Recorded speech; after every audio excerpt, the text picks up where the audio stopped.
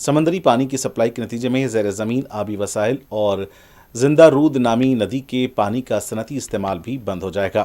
انہوں نے اس قومی میگا پروجیکٹ میں کام کرنے والے افراد کی خدمات کو بھی سراہا، جن کی انتھک محنت اور کوششوں کے نتیجے میں خلیج فارس کا سمندری پانی مرکزی سطح مرتفع اور اصفہان تک پہنچا ہے۔ صدر پزشکیان نے کہا کہ ایران کی مرکزی سطح مرتفع تک سمندری پانی کی منتقلی سے علاقے کی بڑی صنعتوں کا زیر زمین پانی کے ذخائر اور نہروں پر انحصار ختم ہو جائے گا۔ انہوں نے کہا کہ اس منصوبے کی تکمیل سے ماحولیات اور زراعت کو بھی فائدہ پہنچے گا اور دریاؤں کو خشک ہونے سے بچایا جا سکے گا۔ اسرائیلی وزیراعظم بنیامین نتن یاہو نے سابق برطانوی وزیراعظم اور غزہ کے لیے مجوزہ بین الاقوامی استحکام کمیٹی کے کوآرڈینیٹر ٹونی بلیئر کے ساتھ گزشتہ ہفتے خفیہ ملاقات کی ہے، جس کا انکشاف ہوا ہے، جس میں غزہ کے آئندہ حالات پر تبادلہ خیال کیا گیا۔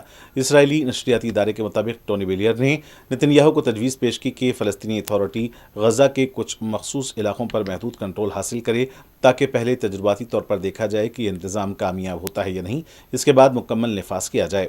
رپورٹ کے مطابق اسرائیل نے اس تجویز کو فوری طور پر مسترد نہیں کیا اور اس پر مذاکرات جاری ہیں۔ غزہ میں حماس کے سربراہ خلیل الہیہ نے اعلان کیا ہے کہ ان کی جماعت مستقبل میں اس انتظامیہ کو اپنے ہتھیار حوالے کرنے کے لیے تیار ہے جو غزہ کی نگرانی اور انتظام سنبھالے گی۔ تاہم انہوں نے واضح کیا کہ ہتھیاروں کی حوالگی اسرائیلی قبضے کے خاتمے سے مشروط ہے۔ انہوں نے میڈیا سے بات کرتے ہوئے کہا کہ حماس کے ہتھیار قبضے اور جارحیت کے وجود سے منسلک ہیں۔ جب قبضہ ختم ہو جائے گا تو یہ ہتھیار ریاست کے حوالے کر دیے جائیں گے۔ سعودی وزارت خارجہ کی ہائی کمشنر ڈاکٹر منال رضوان نے دوحہ فورم 2025 سے خطاب میں کہا کہ فلسطینی تنازع کا منصفانہ حل تبھی ممکن ہے جب فلسطین کے لیے ایک آزاد ریاست قائم کی جائے۔ انہوں نے زور دیا کہ دو ریاستی حل ہی سب کے لیے سیکیورٹی کا واحد راستہ ہے، مگر اسرائیل اس کے اطلاق سے انکار کر رہا ہے۔ ڈاکٹر منال رضوان کا یہ بیان اس نشست کے دوران سامنے آیا جس میں فورم کے موضوعات پر بات چیت کی گئی۔ پاکستان میں افغان مہاجرین کے خلاف کارروائی سخت تر ہو گئی ہے۔ تازہ رپورٹوں میں بتایا گیا ہے کہ پاکستان نے افغان مہاجرین کے کیمپ ختم کرنے کی مہم شروع کر دی ہے۔ اس سلسلے میں صوبہ خیبر پختونخوا کے ہزارہ ڈویژن میں ہری پور میں ضلعی انتظامیہ نے افغان مہاجرین کو یہاں سے نکالنے کی مہم کے تحت ان کے کیمپوں میں بجلی کی سپلائی بند کرنے کی ہدایت جاری کر دی ہیں۔ رپورٹس میں بتایا گیا ہے کہ بجلی کی سپلائی کے حکم نے افغان مہاجرین کے کیمپوں سے بجلی کی سپلائی کی تنصیبات ہٹانے کا کام شروع کر دیا ہے اور ان کیمپوں سے ٹرانسفارمر اور بجلی کے میٹر ہٹائے جا رہے ہیں۔ پاکستان کے حکومتی ذرائع کے مطابق ہری پور میں افغان مہاجرین کے تقریباً 20 کیمپ موجود ہیں جنہیں ختم کیا جا رہا ہے۔ حکومت نے اسی کے ساتھ خبردار کیا ہے کہ غیر قانونی افغان مہاجرین کو رہائش کی سہولتیں فراہم کرنے والوں کے خلاف سخت کارروائی کی جائے گی۔ یونان میں تارکین وطن کی کشتی حادثے کا شکار ہو گئی۔ میڈیا رپورٹس کے مطابق اس حادثے میں 18 افراد ہلاک ہو گئے۔ حادثہ شمالی یونان کے کرسی میں پیش آیا۔ اس حادثے میں 2 افراد کو بچا لیا گیا ہے، انہیں اسپتال منتقل کر دیا گیا۔ دونوں کی حالت نازک بتائی جاتی ہے۔ حکام کو کشتی حادثے کے بارے میں جانکاری ترکیہ کے کارگو جہاز نے دی، جس کے بعد امدادی ٹیم جائے حادثے پر پہنچی۔ امدادی کارروائیوں میں یورپی سرحدی ایجنسی فرنٹیکس کا ایک جہاز، ایک طیارہ، ایک ہیلی کاپٹر اور 3 تجارتی بحری جہاز شامل رہے۔ حکام کا کہنا ہے کہ لاشوں کو سردخانے منتقل کیا جا رہا ہے، جہاں شناخت کا عمل مکمل کیا جائے گا۔ کشتی پر 20 تارکین وطن سوار تھے۔ حکام نے اس بات کی تصدیق نہیں کی ہے کہ کشتی کہاں سے آ رہی تھی۔ جنوبی افریقہ کے شہر پریٹوریا میں، جو ملک کے 3 دارالحکومت میں سے ایک ہے، ہفتے کے روز ایک ہاسٹل میں ہونے والے گولہ باری کے خوفناک واقعے میں ہلاک شدگان کی تعداد بڑھ کر 11 ہو گئی ہے اور زخمیوں کی تعداد 14 ہو گئی ہے۔ مقامی ذرائع کے مطابق جنوبی افریقہ کی پولیس سروس SAPS نے بتایا کہ 25 افراد کو گولی ماری گئی تھی، جس میں 11 افراد ہلاک اور 14 زخمی ہوئے، جو اب اسپتال میں اپنی زندگی کی جنگ لڑ رہے ہیں۔ مرنے والوں میں 3 بچے بھی شامل ہیں۔ جبکہ پولیس اہلکار اور افسران جائے وقوع پہنچے تو انہوں نے کارروائی کی۔ تحقیقاتی ٹیموں کو طلب کیا گیا ہے اور 3 نامعلوم مسلح افراد کی تلاش شروع کی گئی ہے، جن کے بارے میں خیال کیا جاتا ہے کہ وہ ہاسٹل میں گھس آئے تھے اور اندھا دھند فائرنگ کی تھی۔ اس سال نوبل امن انعام سے محروم رہنے والے امریکی صدر ڈونالڈ ٹرمپ کو بالآخر امن انعام مل ہی گیا ہے۔ یہ ایوارڈ انہیں بین الاقوامی فٹ بال کی عالمی گورننگ باڈی فیفا نے پیش کیا۔ واشنگٹن میں اگلے سال ہونے والے فیفا مینس ورلڈ کپ کی قراردادی کی تقریب منعقد ہوئی۔ ڈونالڈ ٹرمپ کو فیفا کے پہلے امن انعام کا فاتح قرار دیا گیا۔ واضح ہے کہ سن 2026 میں فیفا ورلڈ کپ کی میزبانی امریکہ، کینیڈا اور میکسیکو کریں گے۔ یہ بات قابل ذکر ہے کہ فیفا کے صدر گیانی ٹرمپ کے بہت قریبی مانے جاتے ہیں۔ ٹرمپ کو ایوارڈ پیش کرتے ہوئے انہوں نے کہا کہ یہ آپ کا انعام ہے۔ فیفا کے صدر نے کہا کہ انہیں دنیا بھر میں امن اور اتحاد کو فروغ دینے کے لیے ان کے غیر معمولی اور شاندار کام کے لیے چنا گیا ہے۔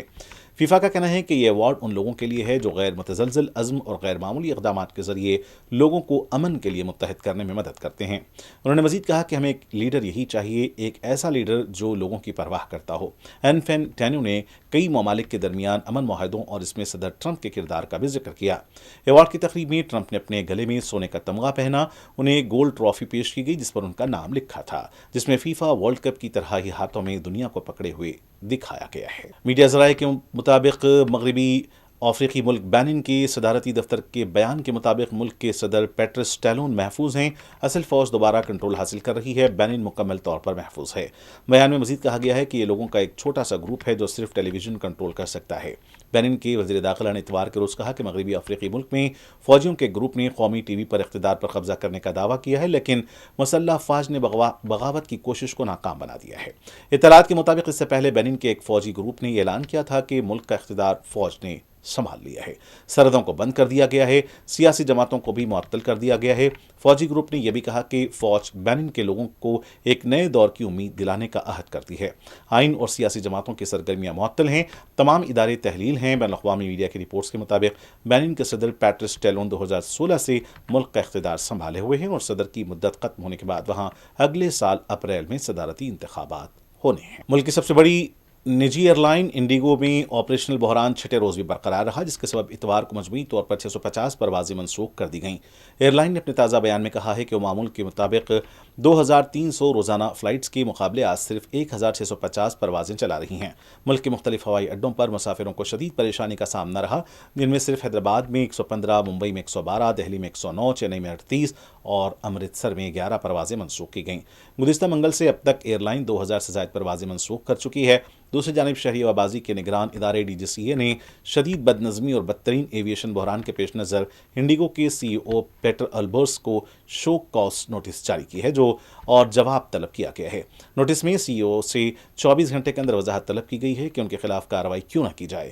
دریں اثنا شہری ہوابازی کی وزارت نے ایئر لائن کو ہدایت دی ہے کہ اتوار 7 دسمبر کی شام 8 بجے تک تمام متاثرہ مسافروں کی رقوم کی واپسی کو یقینی بنایا جائے۔ وزارت نے ہوائی کرایوں میں اچانک اضافے کو روکنے کے لیے کرایہ حد بندی کیپ فیئر بھی نافذ کر دی ہے، جو حالات معمول پر آنے تک برقرار رہے گی۔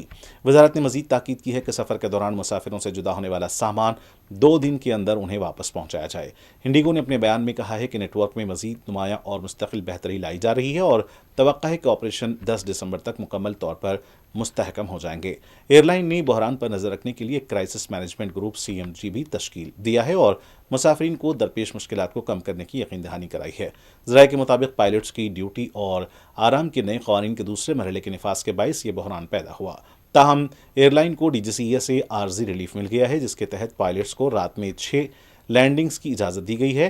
انڈیگو کے مطابق ہفتے کے روز اس نے 1500 پروازیں آپریٹ کی اور نیٹ ورک کا 95% سے زائد حصہ بحال کیا گیا ہے۔ ایئر لائن نے ایک بار پھر مسافروں سے معذرت خواہی کرتے ہوئے جلد حالات بہتر ہونے۔ شمالی گوا کے ارپورہ علاقے میں واقع ایک نائٹ کلب میں گزشتہ شب سلنڈر دھماکے کے نتیجے میں خوفناک آگ بھڑک اٹھی، جس میں کم از کم 25 افراد ہلاک ہو گئے۔ ہلاک شدگان میں زیادہ تعداد نائٹ کلب کے عملے کی بتائی جا رہی ہے، جبکہ 4 غیر ملکی سیاح بھی شامل ہیں۔ واقعہ رومیو لین کے قریب برج کے مقام پر پیش آیا۔ ابتدائی تحقیقات سے پتہ چلا ہے کہ ہلاک ہونے والوں میں سے بیشتر افراد کی موت جلنے سے نہیں بلکہ دھواں بھرنے کے سبب دم گھٹنے سے ہوئی۔ دستیاب معلومات کے مطابق 25 میں سے 20 افراد کی جان دم گھٹنے کی وجہ سے گئی ہے۔ گوا کے ارپورہ میں پیش آئے ہولناک قاطع زدگی کے واقعے پر صدر جمہوریہ ہند دروپدی مرمو اور وزیر اعظم نریندر مودی نے گہرے رنج و غم کا اظہار کیا ہے۔ صدر جمہوریہ نے سوشل میڈیا پر اپنے پیغام میں لکھا کہ شمالی گوا ضلع میں آگ لگنے کے افسوسناک واقعے سے دل انتہائی مغموم ہے۔ اس حادثے میں کئی قیمتی جانوں کا ضیاع ہوا ہے، جس پر متاثرہ خاندانوں سے دلی تعزیت ہے۔ خدا انہیں اس مشکل وقت میں صبر اور حوصلہ عطا کرے اور زخمی جلد صحت یاب ہوں۔ وہیں وزیر اعظم نریندر مودی نے بھی حادثے پر دکھ کا اظہار کرتے ہوئے کہا کہ انہوں نے صورتحال کے بارے میں گوا کے وزیر اعلیٰ ڈاکٹر پرمود ساونت سے بات کی ہے اور مرکزی حکومت متاثرین کو ہر ممکن مدد فراہم کر رہی ہے۔ وزیر اعظم نے لکھا کہ گوا کے ارپورہ میں آگ لگنے کا واقعہ انتہائی افسوسناک ہے۔ میری ہمدردیاں ان خاندانوں کے ساتھ ہیں جنہوں نے اپنے عزیز کھو دیے۔ خدا زخمیوں کو جلد صحت دے۔ وزیر اعظم نے ہر متوفی کے اہل خانہ کو 2 لاکھ روپے اور زخمیوں کو 50,000 روپے کی مالی مدد ایکس گریشیا دینے کا اعلان کیا ہے۔ پی ایم او نے سوشل میڈیا پر بتایا کہ یہ رقم وزیر اعظم قومی ریلیف فنڈ PMNRF سے فراہم کی جائے گی تاکہ متاثرہ خاندانوں کی فوری مدد ممکن ہو سکے۔